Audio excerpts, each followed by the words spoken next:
past lives and the reincarnation process. I thought it would be it would be good to be able to just try to explain how this works a little bit more. I've kind of touched on it slightly through this webinar, but we'll go into it a little bit more here. Okay, so reincarnation, what is it actually? It's the process in which after the physical body dies, consciousness returns to life in a new physical form. And there's lots of discussion online about this being some sort of soul trap. I've even heard another thing I've heard, in some spiritual communities that's designed to keep us in prison, but that's really not the case. Okay, there's a very logical metaphysical explanation for how all of this actually works, and the process, and a process for how you can exit samsara, which is reincarnation, the wheel of reincarnation, or reincarnate, through our own spiritual development and will, right? So there's an actual process for that.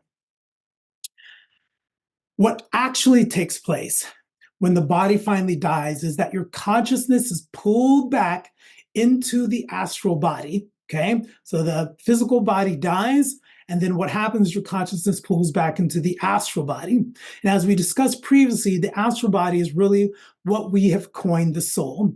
And there's usually a lot of confusion around this, but the soul is not, again, immortal. It is the spirit that is immortal, right? And just as the physical body dies and disintegrates, the astral body or soul will also dissipate or after a period of time. Consciousness then pulls back into the mental body. But here it's really a higher aspect of the mental body here, okay, or spirit, okay? There's two it's like your mental body kind of gets divided into two pieces, you could say, and the higher aspect of it is really kind of your spirit, and it'll get pulled back here, okay? And while the astral body contains all the detailed memories of your lifetime, the higher mental body contains the general themes that were played out during your lifetime and all your other lifetimes, okay? So you have the details of your individual lifetime. Your astral body begins to dissipate after a period of time, and the details don't really get stored in your higher mind, but the themes that were played out during that lifetime do get registered as part of the higher mind that will then get used the next time, right? So the totality of energy and information stored here from all your lifetimes create a kind of magnetic charge that forces your consciousness to reincarnate back into the material world, magnetizing a new life experience that matches the totality of your past lives. So remember, everything is electric and magnetic, there's two energies, right? And so everything is programmed at that level. So based on how that was programmed, right, the themes based off of all your different lives, it creates this magnetic electric charge that then pulls you down into another life. This creates the loop, right, of reincarnation. And once you've reached a stage of spiritual development such that your charge has become neutral through lifetime after lifetime, life after lifetime, and the sum total of all your lifetime has created a charge that becomes neutral, right? Then at that point, it means that you become more balanced in your spirit, and you will no longer be subject to the automatic pull into another life unless you consciously choose to. So some masters and enlightened masters at this point, they still may choose to actually reincarnate, but now it's under their conscious will to be able to do it. It's not just happening automatically, because when you're not balanced, it happens automatically. And it's just, imagine like all the trauma, all those different things that are happening, those distorted themes, it creates an electric charge, and your body it pulls you down with the intent to try and heal those things. So there you go through the drama again. And that's what's actually taking place. So let's say you've had 100 lives, and each of them you were doing pretty well, progressing spiritually, right? Maybe you're a lama, maybe you're some spiritual master, each time aligning yourself more and more with your higher self. But this last lifetime, you really went off the rails, right? And you were causing lots of harm to yourself and others. The life, the body, and your family would incarnate, the incarnation process that you would have this time, like the next time you went through, wouldn't just be based off of that last time. It would match a vibratory frequency of the totality of all your lives, not just the last one that you went off the rails with, right? So even though that last time was a little sketchy, the next life you go into after that will be probably, still another chance to be able to progress more spiritually like you had been doing before, right? So as you can see, each life you're progressing slowly towards perfection. And this follows the laws of involution and evolution, as we've discussed before, is part of the yuga cycles we've discussed, right, in the previous different webinars. Okay, so everyone will eventually get there over a period of time, right? And so that's the main lesson behind this and understanding how this all takes place. It's just important to be able to understand, because even though we're all ascending, all of consciousness, all of everybody on the planet is going through the cycles of time and eventually will awaken to the perfection of their true self, right? There's always more enlightened people on the planet during any particular age. So you can consciously participate in your spiritual awakening. It's just up to you to be able to do it. Or you could just progress along with the masses and get there in the next 12,000 years like everybody else, right? But you can speed that process up. Maybe that's going to happen during this next epoch. Maybe it still may be 1,000 years, but it's still closer than 12,000. Maybe it's this lifetime. Maybe it's on another 5 lifetimes.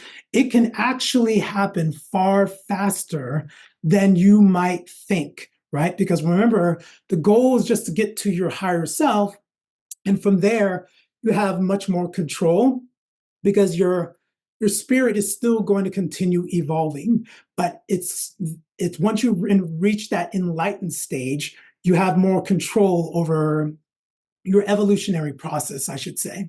Okay.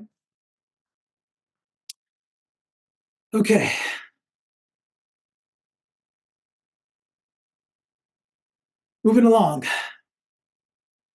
So now, continuing about how this reincarnation process works. A lot of times people will ask, okay, so I understand now that the astral body will actually dissipate. This is the soul, and it is not immortal. It's the spirit that is immortal. But how much time does it take for that to happen, or for us to reincarnate, right? And the answer to that is it varies. It's really hard to be able to know.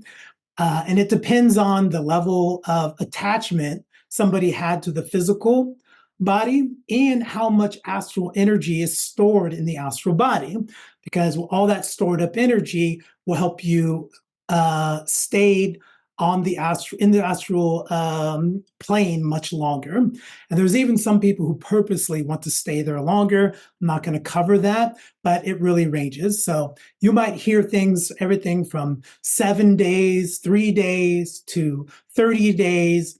And that's why you've heard, even in some religious traditions, about different, when somebody passes certain spiritual rites that they want to be able to do within a given period of time before the astral body actually disintegrates and they're pulled into another reincarnation, right? That's the reason for that.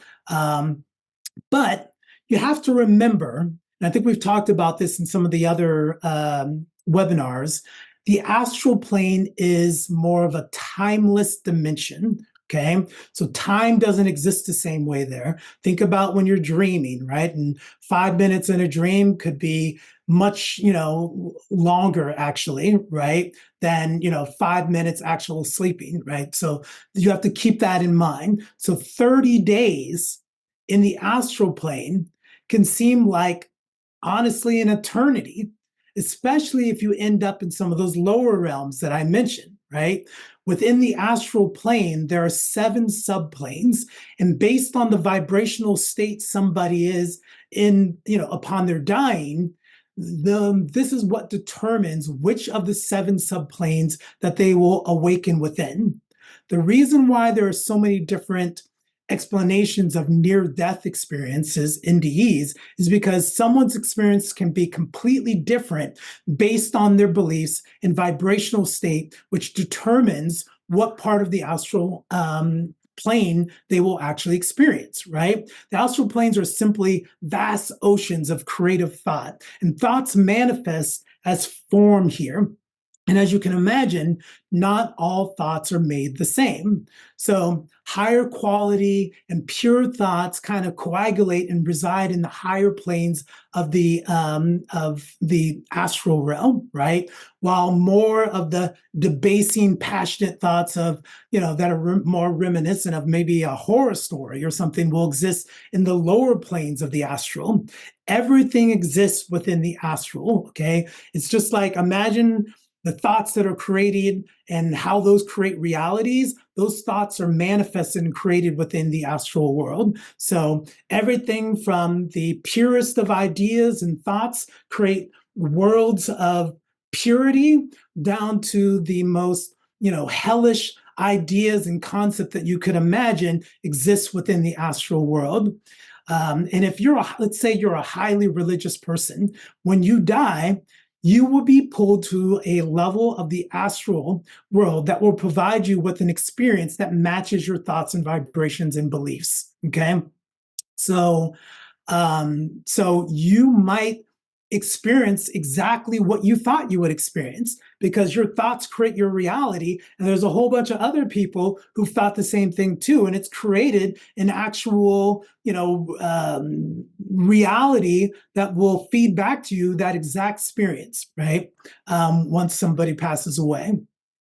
And this is why I mentioned that caution around suicide, because the person will eventually awaken in a place, in a subplane that matches that feeling of hopelessness and despair that they had when they died. And although the experience may last only 30 days or less, right, before they reincarnate, because of that timeless nature of the astral, it could feel like an eternity in hell.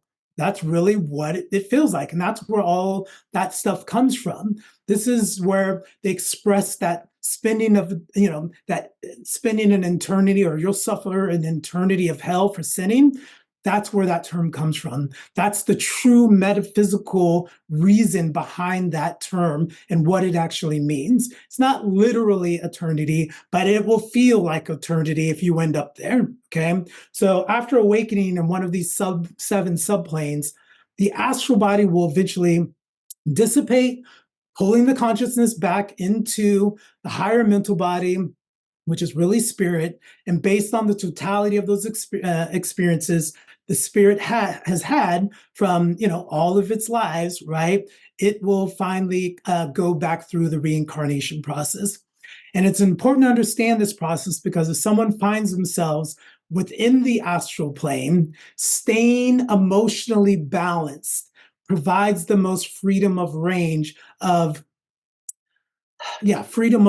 will, let's say, that you can be executed there. Otherwise, you're just at the mercy of your uncontrolled thoughts, desires, and passions, right? Just like how I said, when you reincarnate, it's this electromagnetic charge that pulls you back in. The same thing happens in your astral body, which has an electromagnetic charge based on how you lived your life, which will then basically pull you to a level or a subplane that is a vibratory match, right? That's why you hear all these different things. I think we talked about it in the last webinar as well, about the choice and different things like that, and about having a heart that's light as a feather, which is symbolically just means that you are balanced. You're not weighted down by all of these material destructive thoughts and attachments and things that you have, which are going to pull you down to more of these lower subplanes that honestly aren't going to be all that all of that pleasant, right? So we want to understand exactly how all of this works. Okay, and if anybody has any questions about this at the end, feel free to ask, but that's essentially basically how it works.